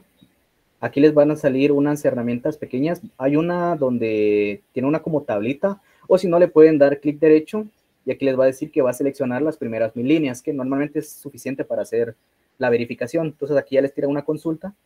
Aquí les dice que va a seleccionar todos los campos de la tabla, el asterisco es para seleccionar todo, de la tabla cliente, ¿verdad? Aquí él utiliza proyecto.cliente porque como no está utilizando el use aquí arriba, si ustedes no le colocan el use al principio, lo que les decía, no va a saber a qué tabla ir. Entonces aquí por eso le indica directamente, me va a ir a la base de datos proyecto, punto, la tabla cliente. Eso es otra forma, pero se hace más largo el lenguaje, ¿va? Entonces por eso se utiliza mejor un use al principio y a ustedes ya solo ponen el nombre de la tabla que tienen aquí en la base, ¿verdad? Bueno, entonces aquí tengo mis clientes, si se dan cuenta, pues ahí está la información ya almacenada, ahí están los datos. A mí me sirve mucho tener la consola porque les dice cuántas son las filas que han retornado. Esto es un indicador, por ejemplo, alguna consulta o algo que necesiten ver, lo pueden como que ir mirando o analizando manual y pueden comparar, ¿verdad? Si ustedes saben que les tienen que retornar tantas líneas, bueno, verifico y que sí me retornó esa cantidad de filas, por ejemplo, ¿verdad? Bueno, vamos a ver unos scripts, cómo actualizar la información. Ya vimos que inserción, eliminación, ahora actualización. Vamos a ver. Aquí en la actualización nosotros vamos a utilizar lo que es el update. Tenemos el update, la tabla que vamos a actualizar, la tabla clientes, y vamos a utilizar esto de acá. La palabra set, que vamos a cambiar. ¿Y qué vamos a cambiar? Vamos a cambiar el valor de esta columna y le vamos a indicar cuál va a ser el nuevo valor. Y obviamente que esto sí es indispensable, ¿en dónde? ¿En qué valor vamos a ir a cambiar? Entonces, por ejemplo, yo voy a volver a clientes. Tengo, vamos a ver, el ID 1. Es Luis Pérez. Y yo lo voy a cambiar a que se llame Luis Eduardo. Él aquí solo tiene Luis. Miren, solo tiene Luis. Entonces voy a cambiar que me salga que tenga dos nombres. Entonces si ejecuto esto, siempre miren la consola, porque aquí es bastante, algunas veces les dice más o menos dónde está el error, si hay algún error en sintaxis, si por ejemplo están haciendo referencia a algo que no existe, ahí les va a dar como que un poquito de luz sobre si algo está fallando. Entonces vámonos a cliente y voy a recargar. Y miren, ya me sale actualizado el valor, ya me sale aquí Luis Eduardo. Entonces esa sería la forma de actualización. Si ustedes van a actualizar múltiples campos, ¿cómo sería? Bueno, simplemente ponen una coma y vuelven a agregar el campo que van a ir cambiando. ¿Verdad? Entonces, por ejemplo, aquí ustedes le ponen para el cliente 2, le voy a cambiar el salario, tiene 30,000, le voy a aumentar 10,000, me tiene que ser 40,000 y le voy a poner que este sea Pérez y este tiene Gómez. Entonces, vamos a ejecutar eso en donde la ID del cliente sea 2, ¿verdad? Siempre importante el where. Aquí le digo, ¿verdad? La ID del cliente es 2. Entonces, ejecutamos. ¿Todo bien? Y si volvemos a cargar, vemos que ya tenemos, se cambió el Pérez y ya me sale el 40,000 que actualicé. Entonces, así es como nosotros vamos a ir actualizando múltiples campos de nuestras tablas. Bueno, hasta acá todo bien. No sé si tienen dudas, comentarios. Si no, sigo. Ahora pasemos a la parte más importante. Gracias ahí, Luis. Vamos a pasar a la parte de las consultas. Un momento. Ahí estamos. Las consultas van a depender mucho de la forma que le hayamos colocado a nuestro diagrama, porque van a tener sus limitaciones, también la forma en la que vamos a hacer las consultas, pero en general las consultas suelen ser bastante versátiles. Hay diferentes formas de poder hacer una misma consulta. Normalmente la consulta o el alcance, vamos a ponerlo así, el alcance de la consulta va a depender de cómo estén relacionadas las tablas. Por ejemplo, yo acá, como tengo relacionado país con vendedor y cliente, yo puedo hacer una consulta que pueda ocupar estas tres tablas. Puedo consultar, por ejemplo, los países tanto de vendedores como de clientes, o puedo consultar qué clientes tiene un vendedor en un mismo país, por ejemplo. O sea, media vez yo tenga relacionadas estas dos tablas, puedo hacer consultas en estas tres. Caso contrario, por ejemplo, si yo quiero hacer una consulta del país con el orden, no podría, porque no está relacionada. Y si en dado caso podría, tendría que hacer primero una consulta, por ejemplo, con vendedor o con cliente, y ya de ahí hacer una consulta con orden. Pero normalmente eso no es muy óptimo y la consulta queda toda rara. Entonces, ahí se puede ir evaluando el alcance de qué pueden ir consultando y qué no. Entonces, vamos a empezar con unas básicas y vamos a ir pasando a consultas más complejas. La primera consulta que yo les puse acá es consultar cuáles son los clientes femeninos con un salario mayor a 2.500. Aquí es una consulta donde utilizamos operadores lógicos. Entonces, ¿qué vamos a hacer? Para hacer una consulta siempre utilizamos la palabra select. Esto es para seleccionar. ¿Qué vamos a seleccionar? Vamos a seleccionar los campos que yo necesite. Si a mí me piden todos los campos, ya saben que solo ponen un asterisco. O si les piden un campo en específico, van a poner el nombre del campo. En este caso, yo estoy mandando a traer el nombre del cliente, estoy mandando a traer su apellido del cliente y su salario. Esto de acá es para que se muestre en la consulta. No es que si yo voy a ocupar o voy a ir a analizar el salario, necesito agregar el salario. No, no es necesario. Esto es solamente para que les muestre el resultado, las columnas que quieran. El from, ¿de dónde voy a sacar esos datos? Voy a ir a la tabla cliente. Y en este caso, la condición que me dice es salario mayor a 2.500. Ah, bueno, entonces, donde la columna de salario sea mayor a ese valor. Uy, aquí era 25.000. Bueno, no importa. Puse 25.000 y me está diciendo que sean femeninos. Ah, bueno, entonces utilizo un operador lógico, en este caso el AND de I, para que las dos condiciones se cumplan. Entonces, y donde el género sea femenino. Entonces, si yo ejecuto esto, miren, de los... Vamos a ver cuántos clientes hay. Creo que eran 13. 12. De los 12 clientes, la consulta me ha filtrado ahora solo 6, que son los que cumplen con las condiciones que yo le indiqué acá. Entonces, ustedes acá pueden utilizar operadores lógicos, pueden comparar si es igual, pueden comparar varias columnas con los que le puse en el ejemplo, ¿verdad? Pueden utilizar el Bitwin para evaluar un rango o ir a buscar en una lista una expresión regular. Ahí ustedes pueden ir a consultar basado en condiciones. Luego pasamos a otra consulta. Esta sería obtener el número de clientes por país. Aquí vamos a utilizar ya una función de agregación y un alias. Primero miremos cuál es el resultado de esta consulta. Miren pues, vamos a ver. Nos devuelve el país ID y el número de clientes.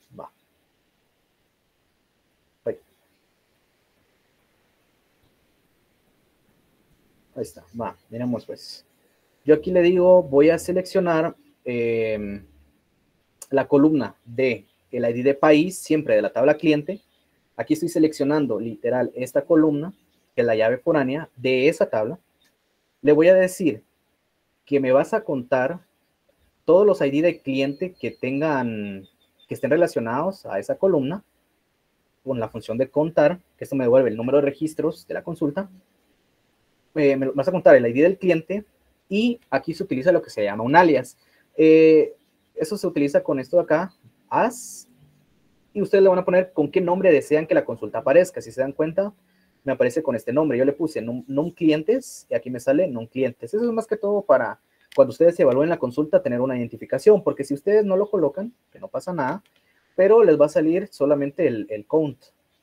Miren, count, ID, name. Entonces, no es un nombre que sea muy descriptivo, ¿verdad? Al final, pues, las consultas, las buenas prácticas es hacer que sea descriptivo lo que estamos consultando, ¿verdad? Entonces aquí, bueno, es el número de clientes que tiene un país.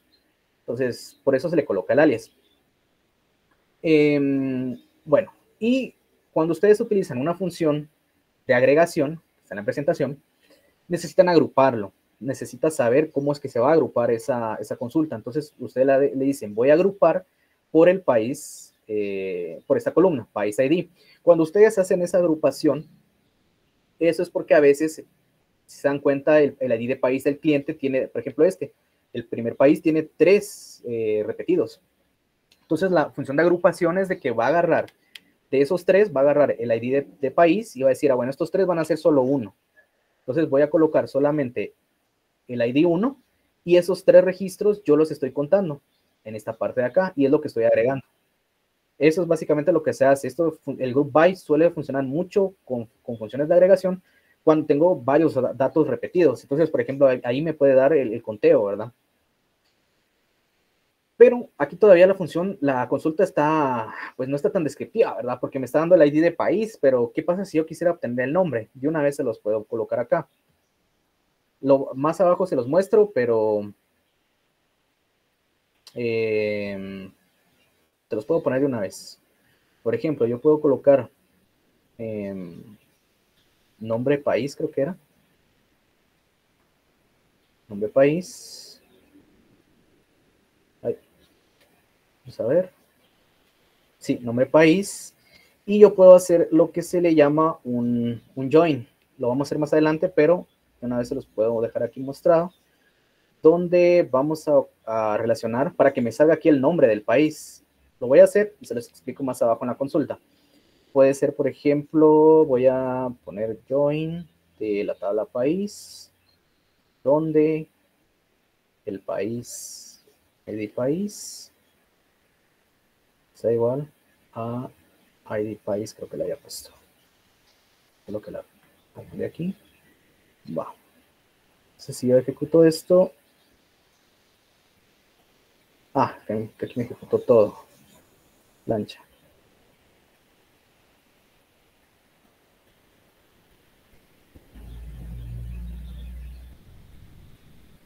Solo hay que seleccionar este.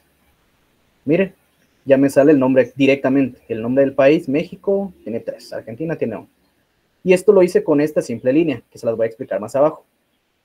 Va. Miremos la siguiente. Tenemos lo que es... vamos a ver.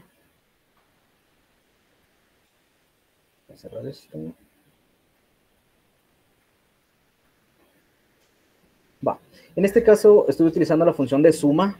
Yo quería saber cuál era el monto, es decir, la cantidad por el precio de los productos de venta de cada producto. Entonces, por ejemplo, si yo ejecuto esto, me va a decir, el producto smartphone vendió tanto, la camisa vendió tanto. Y eso lo hago mediante acá, ¿verdad? Aquí, si se dan cuenta, yo utilizo otra vez esta línea acá, inner join, que la vamos a ver, y utilizo un alias. Normalmente le digo, bueno, en la tabla producto le voy a llamar P. ¿Por qué se suele hacer esto? Y lo referencio acá, miren, p.talva, porque hace referencia a la tabla de productos. A veces el nombre de la tabla es muy largo, entonces es más fácil poner directamente solo el p.talva o el alias que ustedes quieran darle. O bien, a veces también suele pasar que algunos diseñadores ponen el mismo nombre. Por ejemplo, ponen aquí la columna ID y aquí la columna ID. Entonces, la consulta no va a saber en qué tabla hacer la relación. Entonces, si ustedes le identifican, bueno, de la tabla p.id y la tabla d.id, entonces ya hace la diferencia y no les va a dar error. La verdad no vi si su proyecto tiene el mismo nombre de columnas, no sé, pero si les da eso, pues ya saben qué hacer. Pónganle una alias aquí, diferente. Bueno, aquí estoy seleccionando el nombre del producto, le voy a decir que me haga una suma de todo el resultado de la consulta, donde sume la cantidad por precio, y lo va a guardar como total de ventas. Y los agrupe por el nombre de producto, ¿va? Bueno, sigamos. Vamos a ver. Este sería para el promedio de clientes. Esto está sencillita. El promedio del salario, por ejemplo, selecciono. Aquí como no voy a estar llamando otro valor, puedo directamente no agregar el group by. Entonces le digo, solo quiero que me des el promedio del salario y lo guardes como salario promedio de la tabla de clientes. Y ya me da directamente el valor, va. Entonces, esa sería esa. Luego pasamos, por ejemplo, a esta otra. Esta está también bonita. Esta es una suma. Aquí yo lo que hago es que la cantidad de productos vendidos por cantidad de vendedor. Entonces tengo el nombre del vendedor y cuántos productos él ha vendido. Si se dan cuenta, hago una sumatoria de la cantidad de productos y los agrupo por el ID del vendedor. Ahorita vamos a pasar a la parte del join. Bueno, todavía falta. Vamos a ver. Va, este es una donde les agrego un ejemplo con el filtro de Javi. Entonces aquí yo lo que le digo es que me vas a seleccionar el nombre del vendedor, el apellido del vendedor, me vas a sumar la cantidad de productos vendidos y me los vas a agrupar por el ID. Y le voy a decir, de todos esos resultados, yo necesito que me filtres aquellos que han vendido más de 5 productos. En este caso es solo es este usuario, ¿verdad? Si yo le quito esto de acá, por ejemplo, y ejecuto, miren, me devuelve 10 filas. Y tienen diferentes valores, ¿verdad? Pues si se dan cuenta, el mayor a 5 solo es 1, que es precisamente el dato que nos estaba devolviendo al agregar el filtro. Entonces, miren, ya nos devuelve solo el que cumple con el filtro. Recuérdense que el filtro se aplica después de que ya se agruparon los datos, después de ya haber hecho la consulta. Vamos a ver. Aquí hay algunos ordenamientos que estaba viendo que en su proyecto les piden mostrar ahí algunos tops. Esto sirve para los tops. Ustedes seleccionan las columnas que quieren mostrar y para eso le ponen order by. Se va a ordenar por, aquí ustedes le ponen el nombre de la columna por el cual van a ordenar. En este caso yo estoy ordenando por precio. Aquí ustedes colocan cómo se va a mostrar el ordenamiento, si va a ser descendente, aquí se los puse descendente, o bien si lo quieren ascendente, pues es así, ascendente. Y este valor de acá, limit, me va a decir cuántos registros yo necesito mostrar nada más. Entonces, por ejemplo, si yo no le agrego limit, le voy a poner el ascendente. Miren, me devuelve las 10 filas y aquí me ordena todo, de menor a mayor. Pero si yo, por ejemplo, quisiera sacar el top 3 de los que sean menores, le pongo el limit 3, ejecuto, y aquí ya solo me va a tirar lo que le puse yo de limit, ¿ve? Y ya solo me tira el top 3. Entonces, si les piden ahí algún top, pues así es como lo pueden hacer. Luego tenemos lo que, bueno, y lo que les decía, a veces tenemos diferentes formas de hacer las consultas, ¿va? Por ejemplo, si yo, por ejemplo, quiero sacar acá cuál es el valor mayor, lo puedo hacer así, que me lo ordene de manera descendente y que me sale solo uno, 15,000. Pero también yo lo puedo hacer con la otra forma, puedo hacerlo así, por ejemplo. Y me va a dar lo mismo, miren, 15,000. Y aquí, ¿qué cambio? Cambio, en vez de ordenar, voy a seleccionar un where, hago una selección agregada, una consulta agregada, donde consulto el máximo precio. Miren, aquí utilizo una función de agregación, el max precio.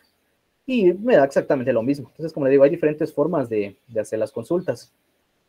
Ahora sí pasemos a esto que he estado haciendo, esos joins. ¿Qué son esos joins? Bueno, cuando yo necesito ir a traer datos, cuando necesito ir a traer datos de otra tabla, como era el caso que les hice, ¿verdad? Del país, que yo quería traer el nombre del país.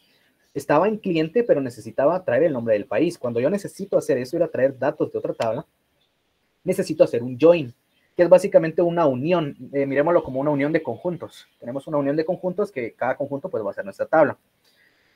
Tenemos 3 tipos diferentes de joins. Tenemos el inner join, que va a devolver coincidencias en ambas tablas. Es decir, si por ejemplo yo tengo en la tabla cliente el ID 1 y en el país tengo ID 1, hay 2 coincidencias. Entonces me va a devolver ese dato. Eso pasa en el inner. En el left me va a decir, vas a colocar todas las tablas, todas las columnas, perdón, todos los registros de la tabla izquierda, o sea, la tabla clientes, y si no hay coincidencias en la otra tabla, te voy a poner nulo. Ahorita lo vamos a ver. El join derecho es básicamente lo mismo, solo que es al revés. Si en la tabla de la derecha me va a colocar todos los valores de la derecha, pero si no hay valores en la izquierda, me va a poner nulo. Y siempre me va a mostrar los datos. Aquí va a depender mucho de cómo quieren manejar los datos, porque va a variar. Yo normalmente utilizo siempre el inner o el left. El right casi no mucho, porque si ustedes quieren usarlo, al final es como si estuvieran utilizando el mismo left, entonces pues no tiene mucho sentido. Entonces casi siempre solo se utilizan estos dos. Y lo que se necesita, ¿cómo se llama? Es bueno, va a depender de su consulta, ¿verdad? Hay veces donde necesitan mostrar los datos, aunque no tengan valores relacionados, utilizan un left. Y si necesitan que solo los datos que sí estén relacionados se muestren, utilizan un inner. Entonces, miremos, por ejemplo, estas de acá. Voy a ejecutar de una vez estas 3. Ya casi terminamos. Va, miremos pues. Este es el inner join. Yo aquí estoy haciendo una consulta. Vamos a ver. La lista de clientes y cuántas órdenes tiene asociadas, cuántas órdenes de compra tiene el cliente. Entonces, si se dan cuenta, con el inner join me da un valor de, vamos a ver, de 13 columnas. Miren, 13 columnas. Estos son los clientes que han ordenado.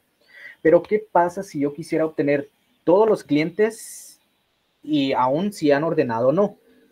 Utilizo un left join. Al utilizar un left join, el resultado es este, miren, y se agregan dos más. Y es lo que les decía, me va a agregar todos los datos de la tabla izquierda, que en este caso es nombre y apellido, y si no hay coincidencias en la tabla que estoy relacionando, que en este caso era la de orden, me va a poner nulo. A eso es la mayor diferencia. Si se dan cuenta, con inner join me va a devolver solo los que tengan ambas coincidencias, y aquí me va a agregar todos los de la izquierda, y las coincidencias, si no hay, las pone en nulo. Con el left, como les digo, actualmente pues me va a salir así, igual que el inner.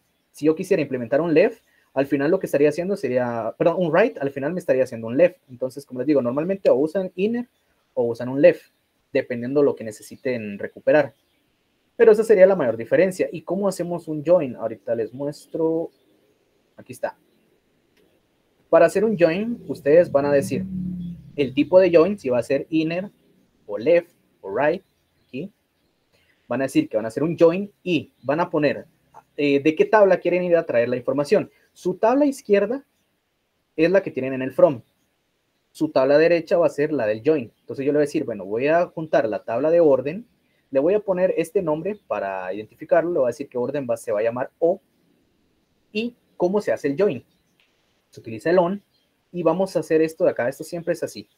Vamos a colocar la llave foránea. En este caso, le voy a decir, me vas a colocar de la tabla cliente, donde el ID de cliente, de la tabla cliente, o sea, donde este valor, el ID cliente,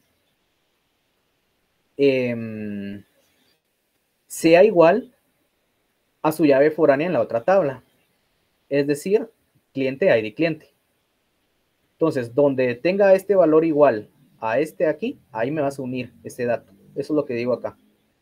A eso siempre se pone. Normalmente, como es llaves foráneas, pues van a poner aquí a comparar los dos IDs.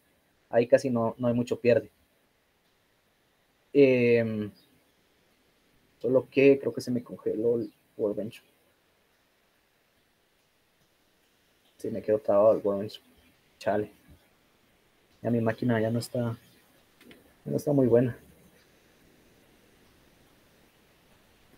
Vamos a salirnos.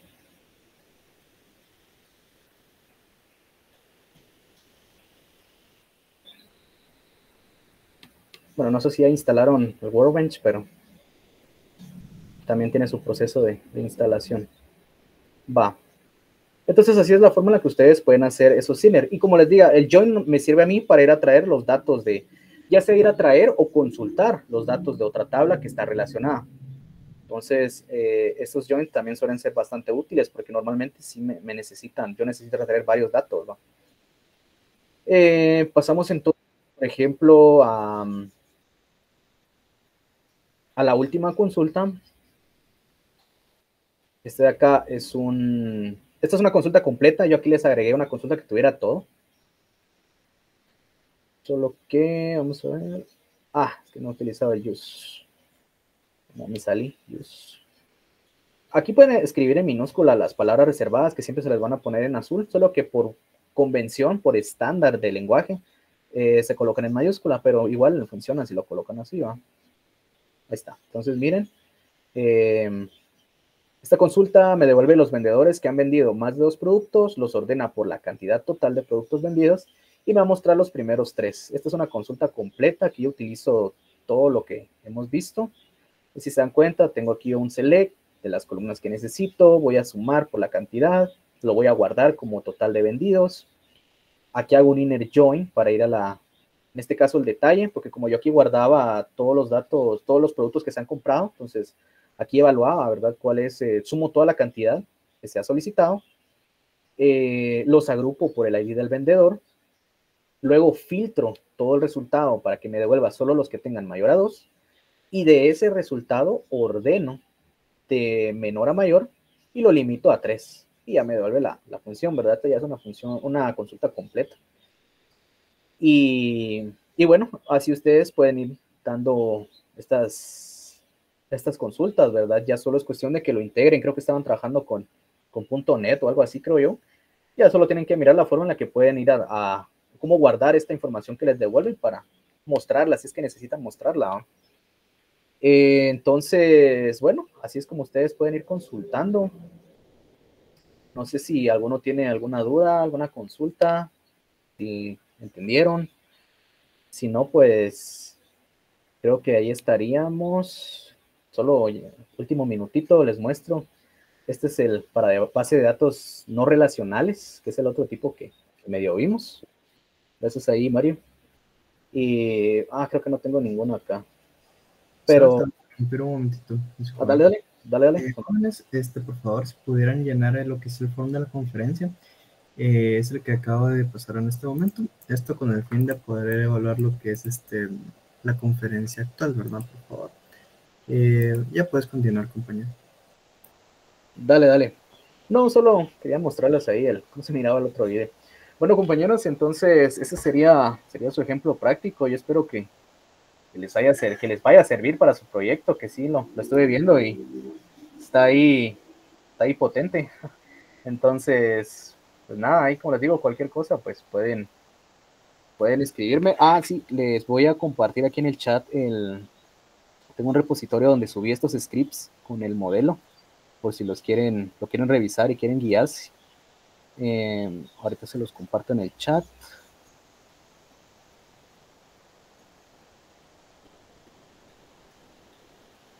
Ahí está, ya se los agregué, ahí está lo que estamos viendo aquí en el ejemplo práctico, ahí por si les sirve. Y bueno, compañeros, nada, agradeceros sí por su atención, por el espacio. Gracias, Andy, ahí también por compartir ahí conocimiento con los compañeros. Cualquier cosa, pues ahí estamos a la orden, y eso sería todo de mi parte. Gracias ahí, compañeros. Ok, gracias ahí, Moisés, por apoyarnos el día de hoy. Solo antes que te retires, te voy a, como sabrás, estas conferencias se les suele dar un diploma a nuestros conferencistas, entonces se te va a pasar ahí tu diploma por tu participación en la conferencia el día de hoy. Va a ser tu diploma por el día de hoy, por participar el día con nosotros. Entonces, un gusto ahí que nos apoyaste. Y muchas gracias ahí por tu tiempo. Solo te voy a molestar ahí con algo. No sé si pudieras encender tu cámara un momento antes de que finalicemos. Voy a pedirte 2 fotos nada más. Entonces, me pudieras parar ahí. Nítido. Gracias. Sí, solo me voy a volver a unir, que me salí. Ahorita Ok, muchas gracias. Bueno. Y pues, jóvenes, solo les quería comentar que por favor, si pudieran llenar el formulario que se les acaba de pasar hace un momento. Ahí nuestro compañero les acaba de compartir lo que es el GitHub para que puedan trabajar y pues puedan guiarse para su proyecto. Sin más que decirles, la siguiente semana voy a estar consultándoles qué necesitan para ver durante su proyecto, si requieren de algo o quieren ver algún tema en específico, eso con el fin de que puedan avanzar un poco más en su proyecto. Yo tengo planificado un par de cosas de darle, pero no está de más que ustedes me sugieran algunos temas que quieran ver, que quieran considerar o consideren que se les pueda estar dificultando, ¿no? De igual forma ahí nuestro compañero Moisés pues les acaba de dar una gran parte del proyecto que les va a servir para las consultas. Entonces ahí vamos a estar viendo con ustedes, ¿verdad, jóvenes? Entonces solo permíteme, ahorita vamos a tomar la foto en la cuenta de 3, 1, 2 y 3. Te va a molestar con una segunda foto nada más, que va a ser al inicio. Voy a presentarte, no sé si pudieras presentar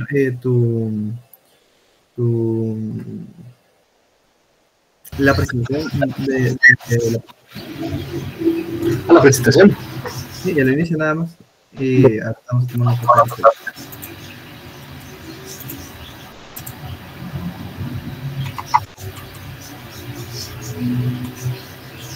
La asistencia del día de hoy va a ser tomada con el texto de mi compañero Jorge.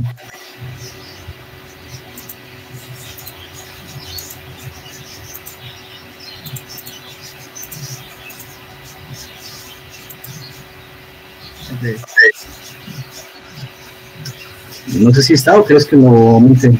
Si pudieras presentarlo, por favor. Ahí, vale. Bueno, entonces ahí estamos, jóvenes. Cualquier cosa, si tienen dudas sobre algo, pueden comentarnos ahí. Va a estar abierto los foros hasta el sábado. Si tuvieran dudas del proyecto, quisieran avanzar en algo, me comentan. De igual forma, estoy viendo con el ingeniero, como comentaba al inicio, estoy viendo la manera de reducirles el anunciado. Esto con el fin de apoyarlos, ¿verdad? Para que no los perjudique y eso, porque ya solo nos queda muy poco tiempo para la entrega. De igual forma, les voy a grabar un par de videos para que puedan trabajar en su proyecto y eso con el fin de pues, que puedan avanzar un poco más. Y pues nada que decirles, jóvenes, muchas gracias por asistir el día de hoy. Que tengan un feliz fin de semana y pues ánimo, que ya estamos a nada de terminar el semestre. Yo sé que ustedes pueden. Y un gusto haberlos conocido a muchos de ustedes el día sábado, la semana pasada. Entonces, ahí quedamos. Entonces, un gusto ahí, jóvenes. Feliz día. Y ya se pueden ir retirando. Y pues muchas gracias, Moisés, ahí por apoyarnos el día de hoy. De nuevo. Nitio, estamos, échenle ganas, compañeros, que sí salen. Feliz día. Bueno, entonces, feliz día, jóvenes. Buen día. Adiós, feliz día. Buen fin de semana. Hasta pronto. Andy. Buenas vacaciones.